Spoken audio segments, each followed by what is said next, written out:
Welcome to the Early Excellence Briefing, in which we explore Bold Beginnings, the Ofsted report, which takes a close look at reception practice in good and outstanding schools. This Ofsted survey was undertaken in June and July 2017. It has certainly raised the profile of the reception year, but it has raised many concerns. The survey makes recommendations, particular recommendations for schools, and some of these certainly have sent shockwaves through the early years community. However, it's really important to read the document as a whole and to think about it within the suite of documents that Ofsted has written, and to remember that the EYFS is our statutory framework. What we find through the briefing is that we are reassured, both by Jan de Biel, who speaks for Early Excellence, and Jill Jones, who speaks for Ofsted, that the recommendations in the report are to be built on good practice. They are not to replace it. So first of all, you'll hear Jan de Biel, who is our National Director. He will share the Early Excellence perspective of both the findings and the recommendations of the report. And this will be followed by Jill Jones, who gives a very detailed explanation of why they chose to focus on this issue, and this year group particularly, the context for that, and the importance of the recommendations. You will see through it that whilst those concerns remain about exactly what Ofsted are asking for in terms of the future of reception, there is a tremendous amount of reassurance that the recommendations should be built on the rich experiences that you already provide for your children rather than replace them. Ofsted is certainly not looking for, and they make this really clear, a diet of overly formal, direct activities for children in reception. So I hope that you find the briefing really useful and that you come away with greater clarity about the way forward for your reception practice. Thank you.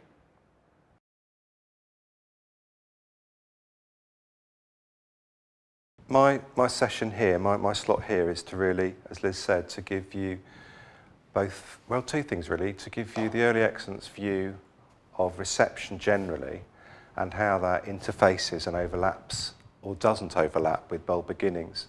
Some of the things which I think are very positive about the report existing in the first place, and I'll talk about that in a moment, and some of the things I think need that further clarification which Jill will provide. Some of you may be aware, and hopefully everyone's aware, that earlier last year we undertook the 100 review, which was an overview, a research-based, evidence-based view of reception practice. And many of the things that came out of that, I think, certainly resonate with some of the things that, some of the issues that Bold Beginnings has raised. But one of the things that comes across a lot is that sense of the otherness of reception. Reception is possibly one of the most other years in education. And part of that is because it sits very awkwardly between the end of the EYFS, which is birth to 5, but also it's always been the beginning of school with a capital S. So there's always been this kind of tension between, is it part of early years, is it part of school, is it the beginning of school, or is it the end of that sort of early childhood education and so on. So that sense of otherness needs to be really explored, and there's those of us who've been around a while will tell you that the challenges and the questions that Bold Beginnings has raised are not new. Many of us were having the same kind of conversation 20, 30 years ago about what is the nature of reception, how formal, if you like, does it need to be?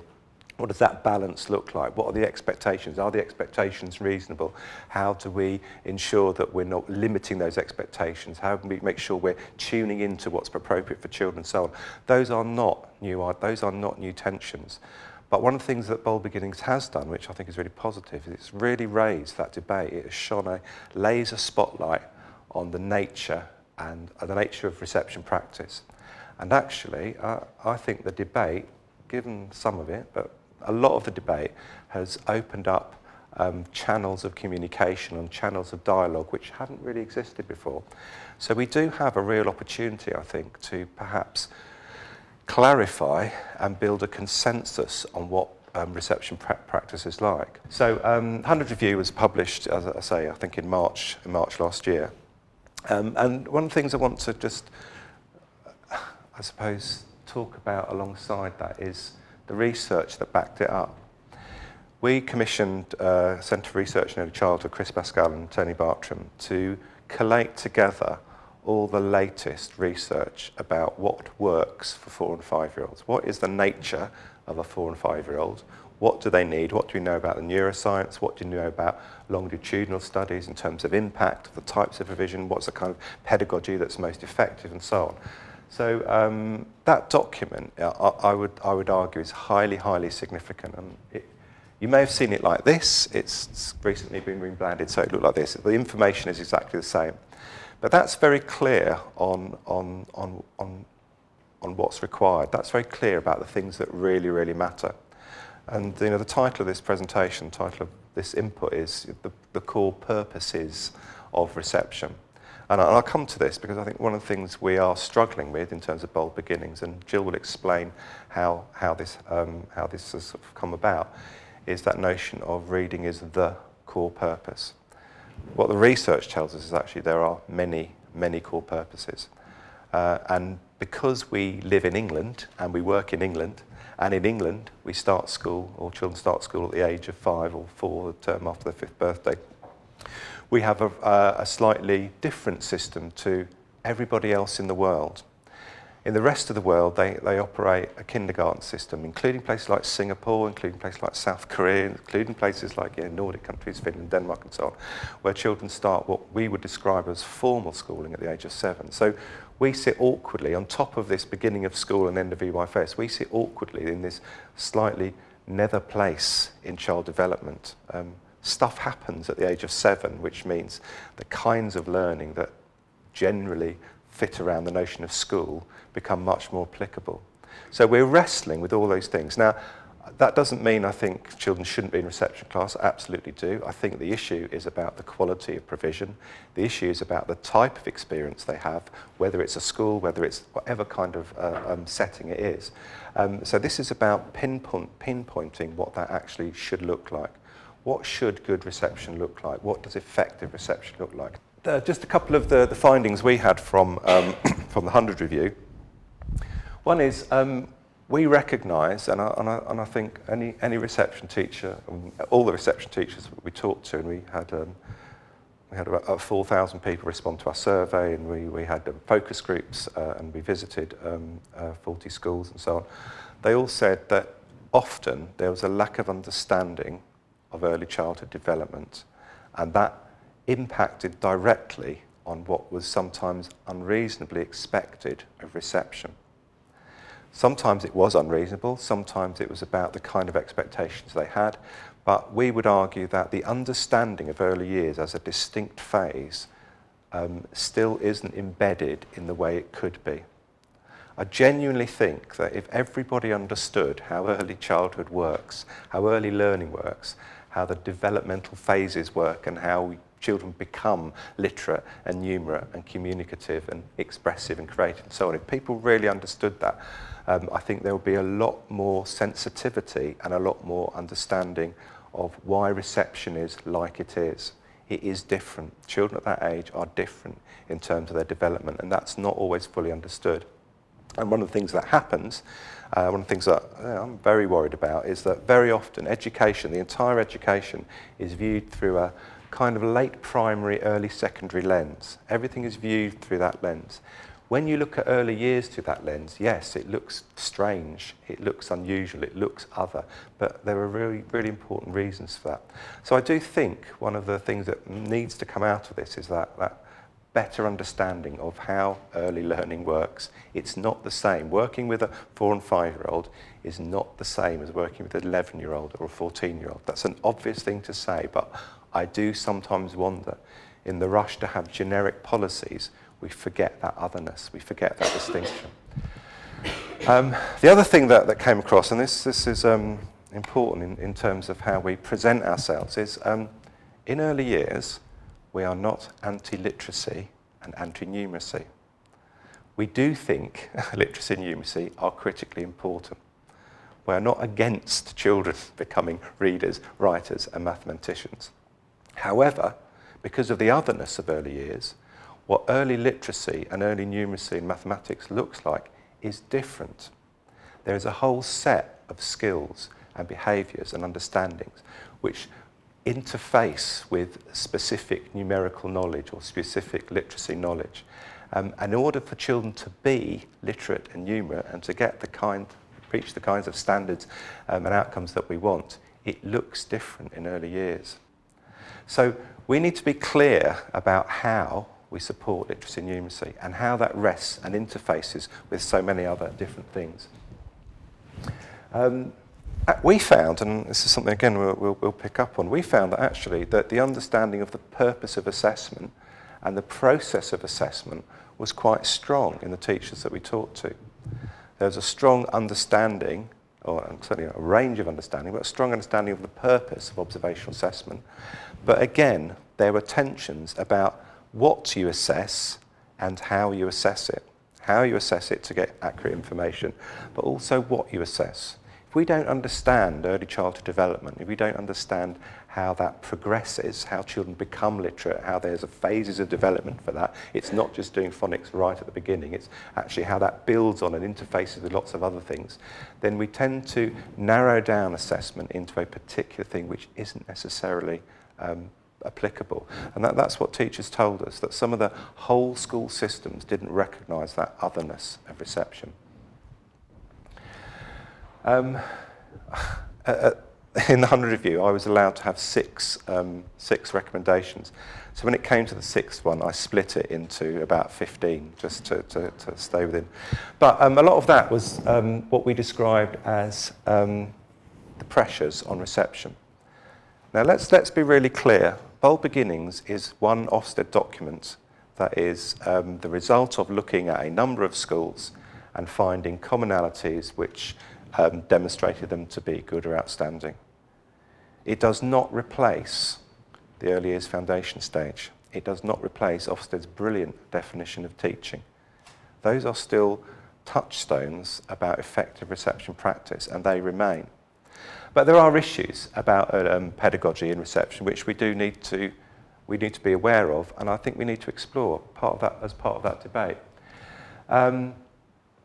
So, for instance, there isn't really a clear view of what good reception practice looks like. We have ranges of outcomes. We have GLD, we have other aspects as well, which we are required to do. But what does good reception practice look like? What are the key tenets? What does it fundamentally look like? There isn't as much agreement as there could be about that, and I think that's an issue. We have lots of specific meta-language in early years, which we use all the time, and which we assume everybody understands, and we use those as touchstones of our practice. I'm not convinced that even within the early years community, that kind of terminology is consistently understood and applied. So, for instance, in early years, we have sets of good words and bad words. So, for instance, the word formal is a bad word in early years. If I said, I went to reception class and the practice there was very formal, everyone would go, ooh, that's bad, isn't it? If I said I went to another reception class and the practice was very informal, everyone would go, that's good. But it's not that, simply isn't that simple. Good reception practice is a mixture of what we might call formal and informal. Sometimes you need to be formal. Sometimes it's okay to directly teach, and absolutely there is some aspects of learning which are only possible through direct teaching. So some of these words I think need re-looking at and perhaps taking some of the heat out of it. The other word, and I won't talk about it massively, but the other word is play, and that has been a huge tension, and a huge tension on both sides if we want to use that. And in early years we use the phrase play, learning through play, play-led learning, play-based approach. First of all, we don't really have a definition of what we mean by play, not certainly one that's applied consistently. And secondly, we have big misunderstandings around the area of play and specifically the role of the adult within that, and how the role of the adult interfaces with it within that play. Personally, I think we should just talk about teaching and learning. and understand and recognise that learning and teaching are multifaceted and highly complex things. So there is an issue about terminology. Effective teaching is a complex process, highly skilled, knowledgeable practitioners able to act in a flexible and responsive way. A really good reference point for this, and I kind of rediscovered this the other day, is the Tickell review from 2011. And that was the review which underpinned the current review of the EYFS, if that makes sense. So it's called Foundations for Life, Learning and Health. And in that, there's a section 3, where she talks about the role of play in learning. And today, it's a really well articulated piece of writing which explains really clearly how that works, how it's a responsive decision, how it's about a professional decision that you take about how and when to intervene. Again, I think we need to be clear that that's one of the challenges, one of the issues we need to resolve. Good outcomes are not achieved when teaching introduces linear cause and effect, nor when practice is reliant on purely unstructured access to division. So we have a clear view of reception. Yes, I think there is a debate to be had, and I think there are things which need to be talked about. And we need to get that notion of how learning and teaching works in the most effective way. So in terms of our recommendations, we were really clear. We need that understanding of the otherness of early years, particularly in terms of literacy and numeracy. And that seems to be where the biggest tensions arise, in the expectations and outcomes for literacy and numeracy. And we did actually recommend that the early learning goals for literacy were reviewed, which Ofsted also recommended. So, what do we think? I think we completely welcome the focus on reception. It is in a difficult place. It is caught between these competing things, and I think getting it right is really important. So having that debate, clarifying that, I think will be remarkably positive. In addition to that, we need to clarify and support that notion of professional judgment of teachers, professional judgment of reception teachers. One of the things that we'll come across, and I'll give you an example that's in Bold Beginnings, is that what I sometimes call compliance anxiety, that desperation to do the right thing. And sometimes that becomes so strong that we forget about the impact that has on children. And we're doing the right thing for a particular initiative. We're doing the right thing for an Ofsted inspection. I know Jill will talk about that and so on. And actually, we need to strip that back and think, actually, what is it we want to achieve for these children? What is my professional judgment as a highly trained, highly skilled reception teacher in the best moment for taking this learning forward?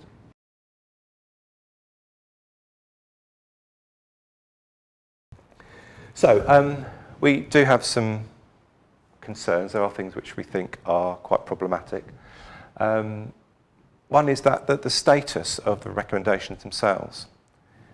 Although we need to see it as a context, I think some people will invariably just look at the recommendations. And if you do that, it does make reception look really, really narrow. So we have to be clear that that sits within a much wider picture, and that this is a document from Ofsted. It does not replace the existing framework for inspection. It does not replace the EYFS, and it does not replace their definition of teaching.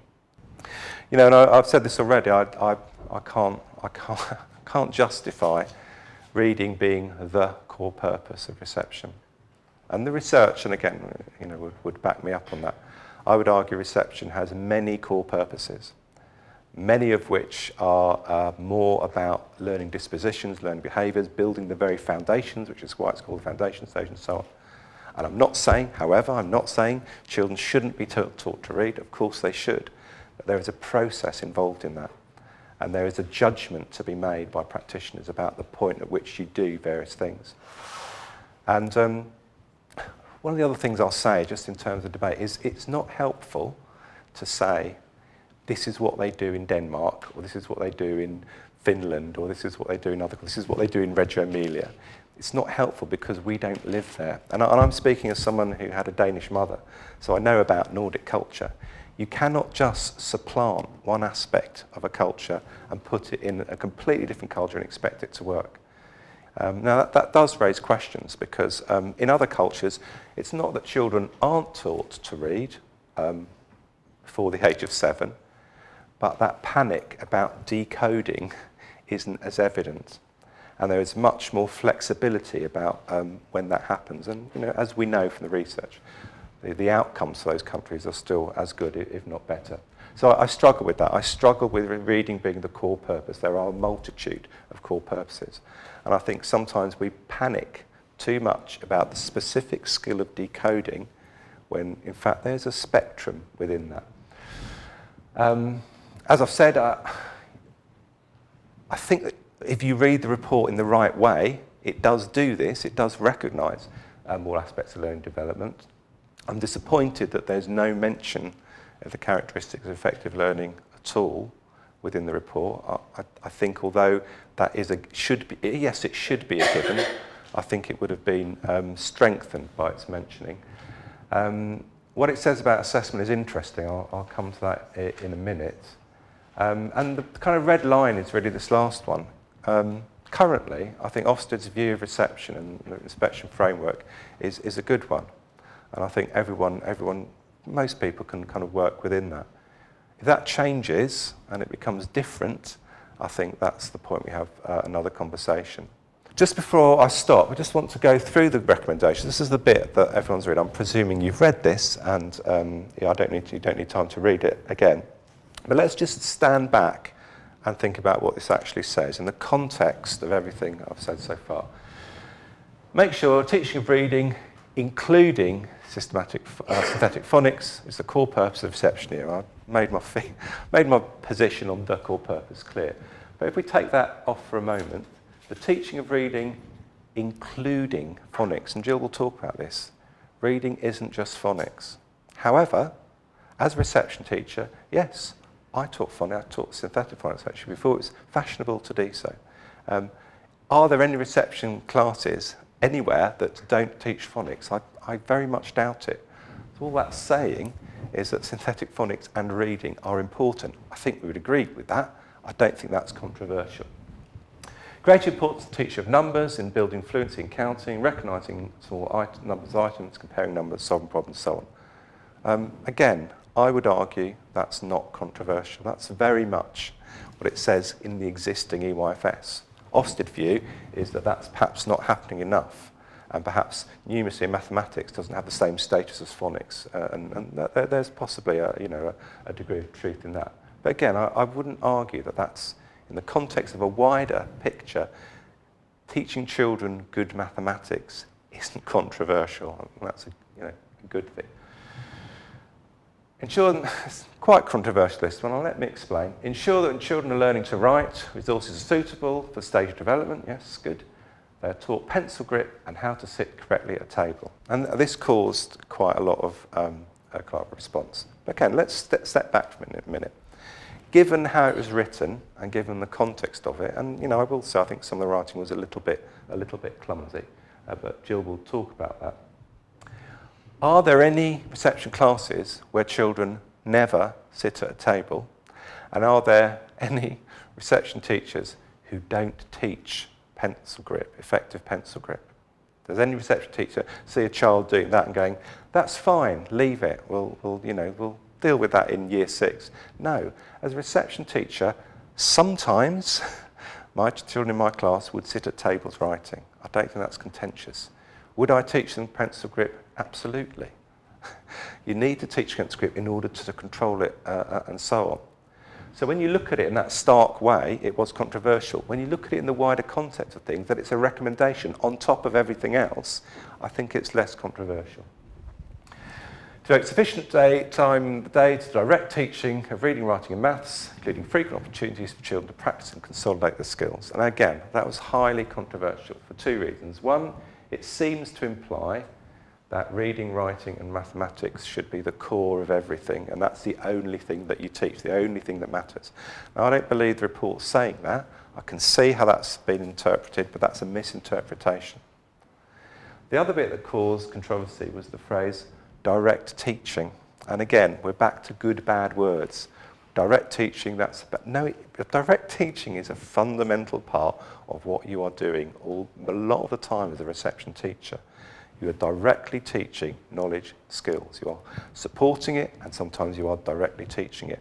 When you have directly taught it, children then practice and consolidate and internalise that through play, through self-initiated activities and so on. So that phrase, I think, actually sums up what reception teaching should be like. Direct teaching, opportunities to explore and investigate that in a wider sense. It focuses on maths and literacy and mathematics, and Jill will explain why. But I don't think the report says that that's what it means, not just those areas. And to use a profile as an end of reception expectation, I'll define what should be taught. Well, you know, and I struggle with this because if schools are doing that, if they're using the profile as their curriculum, well, they really shouldn't. And that's been something that's been said consistently for at least the last 12, 30 years. So there is a mythology or perhaps a misunderstanding of the way that's happened. So I want to just touch on reception as, touch on observation as, just before I finish. This was one of the sections of the report where they talked about the profile. And there's an interesting phrase here which says, the majority of teachers did not agree that observational assessment was the most reliable form of assessment as stated in the EYFSB handbook. What this refers to, I would say, unpicking it quite forensically, is specifically probably in the areas of maths and literacy.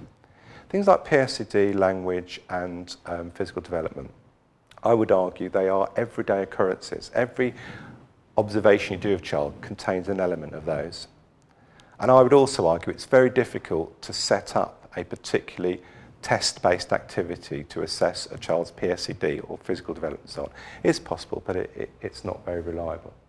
So I think what this talks about, and I think what the teachers were getting at, although I think it's very clumsily written, is specifically about maths and literacy. Because they are secondary types of knowledge, they're knowledge, because they're constructs, they're made up things, they have to be taught, possibly we need to think slightly differently about how they're assessed. Now, the example I'll give you, and it comes back to the EYFS profile and how we sort of defined assessment in that. A child may know what a letter A looks like and sounds like. So you may say to a child, do you know what a letter A looks like? And they may be able to write it. Or you might show them it and say, do you know what sound this makes? And you're reading, and they might say A. They might know that. And you could argue that that child knows that. They have that knowledge. However, that child, when they do independent writing or they do independent reading, they don't transfer and apply that knowledge. So when they're writing and they're doing something which has an A sound in it, they don't use the A letter shape. They can't make that connection. Now, when we were developing, certainly the parts of the development of the profile, we were saying, in order for a child to fully know that, they had to apply it in their everyday context. And looking back, maybe that needed to be refined. Because we need to distinguish between the child who can't recognise it and write it, the child who can on command, if you like, and the child who applies it. And I think what I get from that is that it's not always possible through observation to get that kind of information, and that the observation isn't nuanced enough to distinguish between those two types of knowledge, what we might call deep and surface level knowledge. The knowing of something as a fact or an object, and the application of it and the using of it in everyday life. Finally, before I go, and it's really about this example which Bold Beginnings use. This is the example I won't go through in detail. It's where a practitioner had 15 photographs of each child taking their coat on and off as part of their evidence for moderation. And when I read this, I had several thoughts, one of which is, this is an example of gross and appalling misunderstanding, because nowhere in the profile does it say you need to do that. In fact, the profile is quite consistent in saying, you know, you need to look at your evidence sensibly and you need to record what you're going to forget, all those kinds of things. So why they include that as an example is unclear.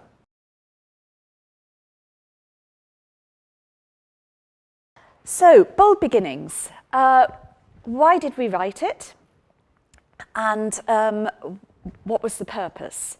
And as Jan said, the purpose really was to shine a spotlight on reception, to get reception on the map as the most crucial part of a child's journey into school, because as Jan said, and we said in the report, it's the end of the EYFS, but the beginning of the school journey for a child. So a really crucial time, and very, very important that we get it right.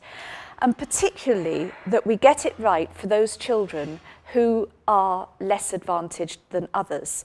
And in this country, we typify that by our free school meal pupil premium definition. So we have children that are designated as disadvantaged by their home and social background, but actually equally important for all children. So it was one of several surveys that we've already written. We call them thematic surveys. The reason we call them thematic surveys in Ofsted is because they're not from our routine inspections of Section 5 and Section 8 that we do in schools. So a thematic survey is just that. It has a theme, and it's a short survey, and it has a purpose. And Bold Beginnings was one of this suite that I've put up here. So we started with, are you ready? Are you ready for school? And I don't know if any of you read that, but what we found in that survey was that there was no common definition about what being ready for school meant. And we did that survey, I think, in 2014, and we're now in 2018, and I still don't think that definition has been made really clear. Some schools are really good at it, work with their parents, work with their preschools, give parents a really good understanding of what being ready for school means, but others still don't. So there's still work to be done there, I think. We then followed that up with teaching and play, a balancing act.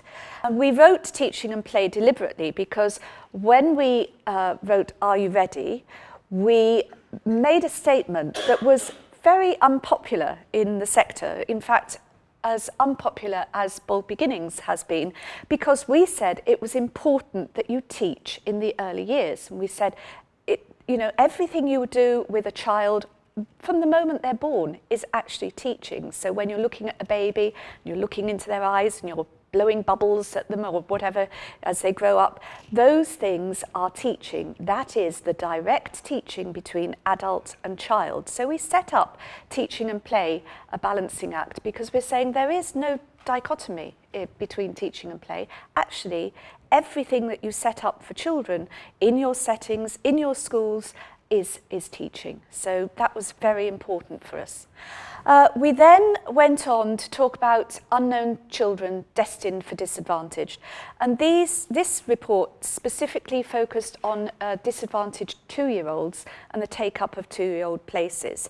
Because we found at the time when we wrote that report, more than half of the children who were entitled to a 2-year-old free education place were not taking them up. So those children that needed that place most of all weren't taking it up. So that caused us concern. That's why we wrote that report. And while we were doing the research for that report, we questioned a lot of head teachers as part of it about what they knew about the 2-year-old offer and whether they were engaged with settings that were offering that 2-year-old funded place or whether they were offering it themselves. And what struck us as rather worrying was that quite a few heads said to us, well, we don't worry if they're behind in reception or before because they'll catch up later. That was a very typical phrase, they'll catch up later. And of course, being, having taught reception, having been a primary head teacher, having worked for 10 years as one of Her Majesty's inspectors, inspecting schools, one of the things I absolutely know for sure is that children that are behind their peers at 5 do not catch up later, because everything starts to stack up against them. Because if we think 5-year-olds are not aware of the differences between them and other children that are 5, we're mistaken, because by the time they get to the end of reception, children are getting a real sense of self-awareness and their place in society. And many children, if you sit down with them, can talk to you about the clever children in the class, or those reading, or those that are good at sport. You know, they recognise, or beginning to really recognise, their place within the pecking order. And so that then becomes much harder for them as they go through school to change their own perception of themselves. So that's why we focused on reception, because it's such an important stage. You'll note that those 3 reports don't have any pictures on the front of them. And if I could have my time again, I probably wouldn't have put pictures on the front of Bold Beginnings, because I think the pictures in themselves caused some of the controversy that we've had around the report. But actually, it's not as attractive when there are no pictures. So we wanted to get people to read it. So that's why we did it. So what does this chart tell us, and why focus on reception? This is the national picture of good level of development over a period of time from 2013 until, in the report, 2017. And what it shows us, I think, is a really positive picture overall, in that children in the early years foundation stage, from 0 to 5, their progress over a period of time has improved, because you can see that in 2013, 55% of children gained a good level of development, but you can see in 2017 that had gone up to 73%. So there is an increase of children who get a good level of development over time. That chart shows 2 colours. The darker blue represents children who are disadvantaged by our proxy indicator of those children that are eligible for a free school meal. And the lighter blue shows all the other children. So we have 2 groups of children there. Remember, in both those groups of children, we have the summer-borns, we have the ethnic minorities, we have all the groups within both of those groups. So you can't sort of separate them out saying, oh, well, they're all summer-born boys that are in the disadvantaged group, and that's why it's lower, because those children are in both sets. So for us, although that gap is narrowing, and although there is a increase overall in the progress or the development levels that children are achieving at the end of reception, there's still a stubborn difference between advantaged and disadvantaged. And if we really want to say what we do on the tin, you know, and if we're really going to make a difference for those disadvantaged children, we've got to start doing it before they get there. Now, I know that disadvantaged children come with a huge number of issues. So, you know, I'm not standing here pretending it is an easy job, but as a society, if we want to make a difference, that's where we've got to put our efforts. So that's why we wrote this report. And why has it got such a heavy focus on reading, writing, and mathematics? Well, the reason is, when you look at the early learning goals as a whole and the areas of learning, you will see that at the end of reception, the part that's causing the most difficulty and the part that is preventing more children from getting a good level of development are the reading, writing, and number elements of it. So why didn't we focus it on self-confidence and self-awareness and managing feelings and behaviour? Why wasn't our report about that? Well, if you look at that data, you'll see that actually that's not where the problem is. You know, we're doing that quite well. The vast majority of children, 90% of them, come out at the end of the reception year good at making relationships. So, you know, is that a real problem for us nationally? The data, your data, the data that you put in at the end of reception, would suggest not. The data tells us that actually what we're doing is getting them there. And again, we've got health and self-care. 92% of children nationally are getting the early learning goal in health and self-care. So why would we focus our report on health and self-care? We wouldn't, because actually that's fine. So that is why we focused it to have a sharp focus on reading, writing and number. How did we go about finding our evidence, and why did we choose the schools that we chose? Well, we've published a technical document that if you want to read it, that sort of explains how we came to our 41 schools, but it's probably easier if I explain it now. You remember I said that our focus was on how do we make a difference nationally for disadvantaged children?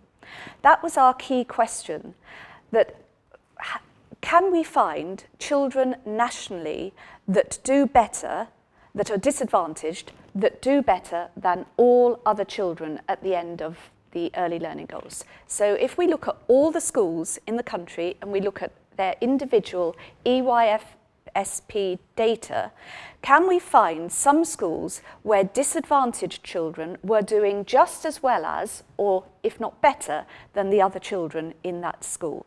Okay? So we were looking at the early learning goals. We looked at then the Key Stage 1 results and the Key Stage 2 results to make sure that it wasn't just a really good reception year and then the children, their results fell off through the rest of the school. So it was a really high stakes criteria that we put in to our data crunching computer. And so we put every school in England into the computer, we set it up, whizzed it off on its programme, and asked it to identify for us schools where children who were eligible for free school meals or pupil premium did as well as or better than all other children nationally. So they were schools that by their very nature were exceptional. So we didn't know when we found these schools what they were doing. We just knew that their data at point of selection showed that they were doing better than other schools nationally. When we put the first lot of criteria in, it was so strict because we'd done it on expected and exceeding levels for the GLD. It was so strict, we came up with 6 schools nationally. And that probably won't surprise you because it was a pretty tall ask. You know, I've been a reception teacher myself. I've had my own good level of development data when it was at the start of the EYFS. So, you know, I know that that was a harsh ask, but we really wanted to find out if there were any schools that managed it. And if they did, what on earth were those schools doing that enabled them to do it? So that was our first criteria. When we came up with 6 schools, we realised actually that's not enough to give us any sort of indicator of what's going on. Let's relax the criteria a little bit, and so we did, and we moved to just the expected level. So we took out the exceeding from our criteria and looked at expected. And then we came up with nearly 200 schools, I think. And of those 200 schools, we then had to put them through another check, because if you have recently had an inspection or if you're due for an inspection, you have to remove them from the pot because they can't come out too often. And also then we wanted a national sample, so we wanted to go to all 8 regions. We also wanted to ensure that we went to free schools, academies, maintained schools, and so that was, in the end, how we ended up with 41. And those 41 schools were spread out nationally, and a range of inspectors, I think about 8 HMI, went out to visit those schools. While we were at the school, we spent a whole day there, and we talked to the head teacher, we talked to the on their own. We talked to the EYFS coordinator on their own. We sat in the reception classroom. The poor teachers had a HMI in their classroom all day long. And obviously we soaked up what was going on in the classroom. And we also asked for 3 children to be target children for us, where we could look at all their records, where we could talk to the children, where we could hear them read if they were reading, etc., etc. So it was quite a full day for the schools that had us, but they were really great. So I want to say thank you to them now. The other thing that we did before we went to the schools was we retrieved from all the inspections that we had done in the year 2016-17, where early years had been graded as requires improvement or inadequate. That wasn't necessarily the whole school graded as requires improvement or inadequate, but the early years judgment. And we did that because we wanted to see what are the common features that are making these schools in early years not get a better judgment than requires improvement or inadequate. And you can see that those were the 4 main findings from that retrieval, from just purely looking at the inspection reports that are published on the website. And you can see there that a challenging curriculum was one of the issues that came up regularly. Teaching building adequately on the learning that had gone beforehand. Quite a few of those reports, what that meant was, when we read the report, the nursery in the school had been praised highly, but the reception class hadn't. And that was a common feature of those inadequate and requires improvement reports, which was quite interesting for us. So what we did was we used those findings to decide what questions we would ask when we went into the schools. And when we went into the schools, we had what we call a judgment record, which is just simply a long questionnaire. It's about 40 pages long. And that was to make sure that all the inspectors working on this project asked the same questions in every school we went to. So our questions were defined. The only part of the judgment record that couldn't be defined was obviously the observation and what we saw in the classroom. And it's that observation that led to the main part of our findings. So Ofsted reports are written in a certain way. You like them or loathe them, depending on where you're sitting. We write them with a certain protocol. So we have an executive summary, which is short and summarises the whole of the report. Key findings, which are really the most important part of the report, because that's what we found in all the schools and from our survey. The recommendations, which are very similar to recommendations that you get in any report. I mean, you never get a recommendation in a Section 5 report which says, keep doing what you're doing well. It always pinpoints what we think needs to improve, and these recommendations are no different.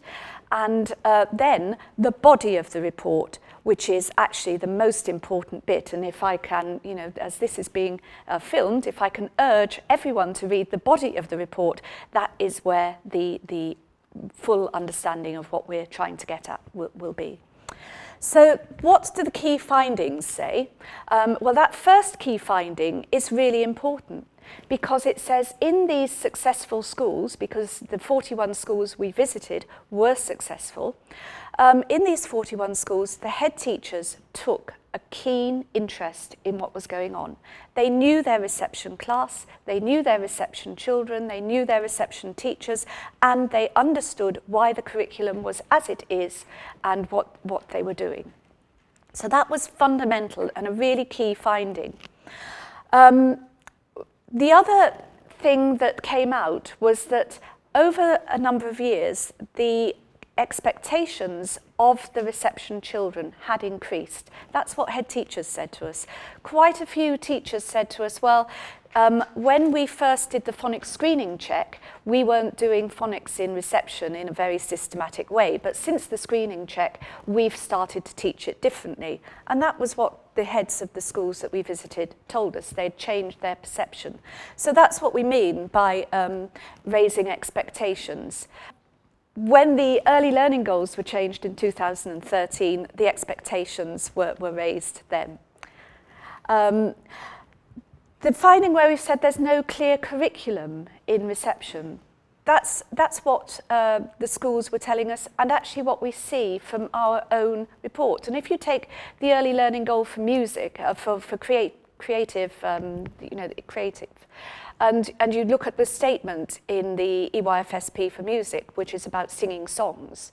I mean, actually, that's neither an outcome nor a curriculum, or, you know, what does it mean? I mean, you need something that sits alongside that, don't you? Because as a teacher, you need to know, well, what sort of songs should I be singing with reception? Should they be singing in rounds? Should they be singing in 2 parts or 4-part harmony? You know, how should they be singing? Should they be able to have different volumes, different expression? You know, what's their articulation like? All those things are a curriculum, but we haven't got that sort of detail for reception, and I actually think that's a bit of a weakness. But what these schools had done was designed their own. So they had worked with their coordinators from different year groups, and they didn't just start their coordination of subjects in year 1, they took it right down to where the children started school. And sometimes that was reception, sometimes in some of those schools it was nursery. So again, it was that whole school approach. The burdensome nature of EYFSP. A lot of teachers told us that actually they were exhausted with trying to keep up with the level of assessment information they were having to provide. When we asked, why do you provide that much assessment information, quite often they told us it was for us, for Ofsted. And I want to make absolutely clear that we don't need it. You know, it's not for us. And I think Jan touched on this, but we've really got to, moving on, think about what is it that we need to assess and why are we assessing it? Because the first purpose of the EYFSP was to inform parents about their children's progress. That's the main purpose. And then the second purpose is to inform the child's next teacher about their success. So what a lot of the schools had done was to have that conversation about what was it they needed to record. So they weren't locked into these whole school systems, computer systems, which generated that example that Jan mentioned that was in the report. You know, why did the teacher do that? Well, because the computer program was telling her that was, you know, an area that she had to cover. So she was forever covering her tail. So, you know, it's about taking sensible decisions. Teaching is hard enough without having to spend every evening filling in forms and booklets and sticking things into books or uploading them onto various computer systems. I'm going to move on to the reading one, which I think is really important. Jan mentioned the word core of the curriculum, but we wrote in the key findings, reading was at the heart of the curriculum. And that heart is a really important word because a heart is about love. And what these schools did was generate a true love of reading. They taught phonics really well, but actually what they did outside phonics was equally, if not more, important. Because if we think of a baby and a child with parents that are literate, that are keen on education, those parents read to their children almost all the time, from the moment they're born. I remember reading the Owl Babies with my children because mummy went to work and this mummy went to work, and I always read the Owl Babies because I thought my child would understand, just like Mummy Owl, his mummy came back home from work. So, you know, that's what parents that are really into education do. We give children their language, their richness, their understanding through the use of literature. Many, many children now start school without that advantage. And what these schools were very clear about was they had to put that in right from the start. So the teachers read to the children an awful lot. Children could repeat bits of their storybooks that were being read to them by heart. So if I said to a child, and my trick as an inspector would be to look for a child that looks relatively disengaged, and then ask the teacher, well, what stories have you been reading? What's your core book? You know, what's your big book that you might have been doing with the children this week? And say they said Gingerbread Man, I'd say, oh yeah, I know that one. So I'd go and I'd say to a child, run, run as fast as you can. And if they chant back at me, if they can do that, what does that tell me about the school and the love of books and the love of literature? It tells me an awful lot, because it's telling me that the child is learning some language that is from books. Now that's a simple example, but if you do it from more complex books, even better. And the beauty of reading to children is that you can introduce them to concepts and ideas that are much more complicated than the ones that they hold from their own experience. Because one of the difficulties we've got with experiential learning is that actually for the children whose experience is really limited, in a reception class with 30 children, putting in the level of one-to-one input that you would do as a parent with a child, it is very difficult. And so however many visits you go on or visitors that you have to the school, actually it takes an awful lot of those to enrich a child's language and to know that it's being enriched. And reading to children is a very quick way. And so this reading at the heart is very, very important. The other one I'm just going to pick out is most of the schools had designed their own mathematics curriculum based on the Year 1 National Curriculum Programme of Study. That does not say, or we did not mean it to say, that they were teaching in reception the Year 1 programme of study. What we meant that to say was that they had looked at the Year 1 programme of study, the maths coordinator had worked with them, and they had designed their reception curriculum for maths around where children needed to be when they got to Year 1, so that they were well prepared for Year 1. And that looked different in the different schools that we went to. But typically, the schools would be using Numicon, they would be using base 10 apparatus, they would be using Cuisenaire rods, they would be using shells in one school, where they were making the numbers up to 10, up to 20, they were playing with numbers, etc., etc. Very practical. The notation of numbers and symbols came later. Remember, we went to the schools as well in June and July, which was the end of the reception year. If we'd gone in September, I'm sure they would have been doing things slightly differently. And then finally, on these key findings, play was an important part of the curriculum. Each of the schools looked as you would expect it to. Some of the time spent on play, some of the time spent on direct teaching. But there was a balance, and the leaders of those schools were very clear about the balance and why they had it.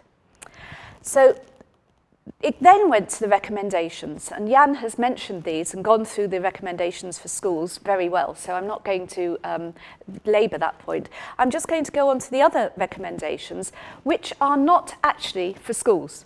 So I think that's the first myth that I need to bust. So where we've said raise the profile of early mathematics teaching, similar to the investment made in early reading and the teaching of systematic synthetic phonics, that wasn't for schools, that was for the Department for Education, because most of you will remember the input that was put, that schools had when Letters and Sounds was introduced. You know, 3 members of staff went on training so that they got the materials and they had the training.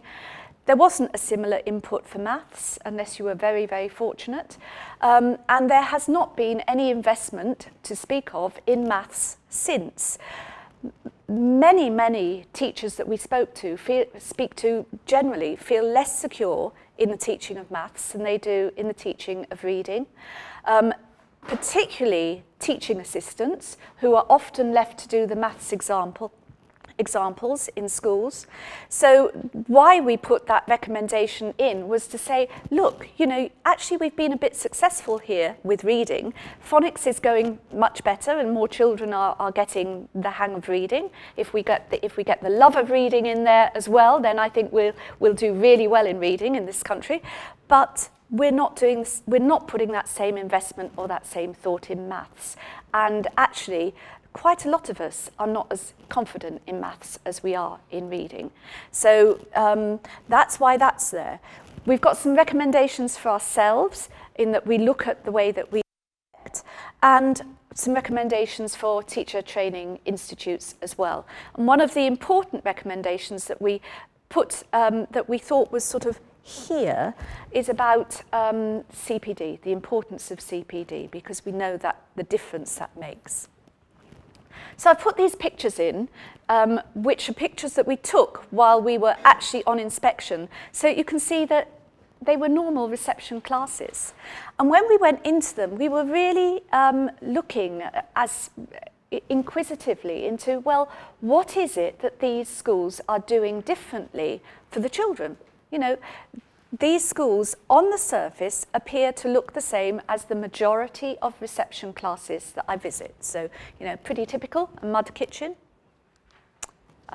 Play apparatus, you know, the importance of physical is there. Actually, that was high up. That was quite a way off the ground. So there was an appetite for risk in these schools, which in itself was interesting. They weren't just sitting at tables when they were learning to write. There were opportunities for them to write in other areas. But the important key thing was that when they had the teacher input in terms of learning to write, that's when they were sitting at the table and being taught how to hold the pencil. And quite frequently, when I go on general inspections, I will see a teacher doing that, but I won't see it followed up. If we have got a group of children perhaps working with a TA, they will have been taught how to hold their pencil properly, but then when they're working with another adult, the other adult might not pick up on it so much. So that's why the recommendations are there. You can see there's an adult with that child, and it was quite interesting. Is it an opportunity to just help the child to hold their pencil properly or not? You know, that's the sort of debate we wanted the report to generate within schools. Want you to recognise that we know in Ofsted, and what we saw was that you know, writing skills alone, learning to write and hold a pencil, are aided by lots of other activities. And that one, that didn't get in the report, not because it's an elephant, by the way, when you're looking at it, a clay elephant. I know that you know that, but it didn't get into the report simply because when I took the photos on my own iPad, the resolution wasn't of high enough quality to get into the actual finished document. So, you know, it's a bit of a shame because I love that. And, you know, the story and the language going on while that child was making the elephant was great. And of course, what book were they focusing on? Elmer, you know it. And what's different is the way I think that they put that at the heart. This was key. The leadership was key. I said that when we had the key findings. Again, the curriculum, no clear curriculum, I've talked about that. This bottom bullet, leaders recognise the importance of resilience, perseverance, concentration, the ability to listen and to take turns and to cooperate. Really important features of reception and how you get reception children from the beginning to the end of the reception. So all those elements were there. Why didn't we put it as the first, why didn't we put that as the core purpose? I think because most reception classes try to get that in place as their core purpose. I think we're doing that. That's why the PSED scores are high. But this, I think, was slightly different, the reading being at the heart. And that's why I put reading as the most important. The importance of stories, phonic knowledge and processes, important, but didn't overtake the world, but very key and taught well. The focus on comprehension, composition, and spelling and handwriting, all part of what the curriculum that had been designed. And cracking the alphabetic code. It was something that was done quickly, it was done efficiently, and children were coached if they didn't get it first time. So they weren't left to be left behind. And something that was really, really key was this third bullet here. Children had their phonics lessons. They looked pretty typical, the phonics lessons. In some schools, they were whole class lessons. In some schools, they were taught in groups. I don't actually think that made a huge difference. I think what made the difference was the practice that the children had outside their phonic input. And that practice was key. In one school that I visited, the TA had sorted all the reading books into trays. And you can see the trays have the phonemes at the start, and those phonemes link to the letters and sounds orders that the school were using. The TA said to me, when I first started hearing children read, I realised that the reading books that they had didn't match what they were being taught in the phonic lesson. So she said, I asked the teacher if I could sort out the reading books to match what she was teaching in the lesson. So obviously, a sensible teacher said yes. The TA took herself off, went through all the reading books and sorted them, so that when children took the book home, they could take home a book that had the sounds in it that they could recognise. Now that seems really simple and common sense, and I can see lots of you nodding, but trust me, when we go on inspection, we see really good phonic lessons, but what we don't see is the practice books that the children take home with parents, to read with parents, being matched. And when we ask why that is, quite often it's resources, because we haven't got the resource. So, you know, there's a question there about how schools do it and how schools resource it, but also about the second thing that the TA said to me was that, and I check those children that don't read at home, and if they don't read at home, they read more with me in school. She had a group of readers that read to her in a very cosy environment, and sometimes she heard those readers several times, the same child, several times during the day. So she wouldn't just do it once or once a week, she heard them several times during a day. So her focus was on getting them to read. Why did the school do that? Because they felt that if they got the child to read, then that opened up learning for that child for the rest of their school life. So that's what they felt was most important. And the bit about assessment and what assessments do we need, you know, how effective was that? Because she could tell me, every child, what they'd read, how often they read, what they were reading next, and how it related to the phonic sounds that they knew. And when I heard some of those children read, they were phenomenal. And it was in a really disadvantaged school, and they were doing much better.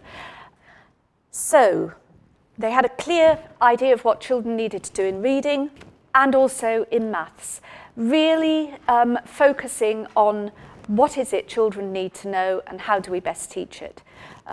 So sometimes direct teaching, and as Jan said, when we said direct teaching, we didn't mean formal. You know, formal isn't the same as direct. Direct means one-to-one, small group, adult and children interaction is direct. But direct means when you have something in mind that you want those children to learn.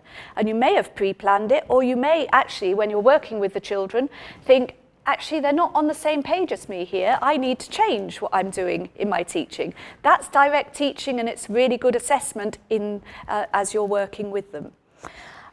And quite a few of the schools that we visited had put quite a lot of emphasis on the playing of traditional games as well, things like snakes and ladders and Ludo and various other games like that, to ensure that the children got that mathematical understanding.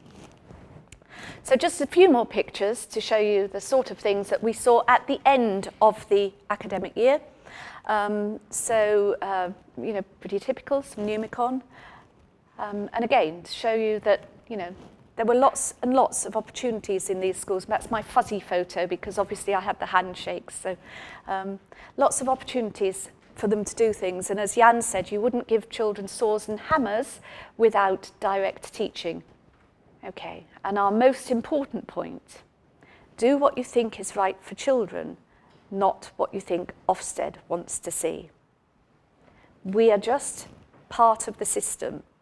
We wrote Bold Beginnings so that you could use it as an opportunity to debate what you do in your reception classes and to look at the core of the report, particularly the language and literacy and maths section, and to use it as a bit of an evaluation. There's some bullet points in there. Do we do this? Yes, no. If we do it, is it working? If we don't do it, perhaps we should think about doing it. You know, that's the purpose of the report. We won't be inspecting you against Bold Beginnings. We inspect you against the Common Inspection Framework. That has not changed. It will change in 2019. I don't know what it will look like, but we're going to be working with you to make sure that it works for all of us. So I hope that's helpful, and that you have understood why we wrote Bold Beginnings. Thank you.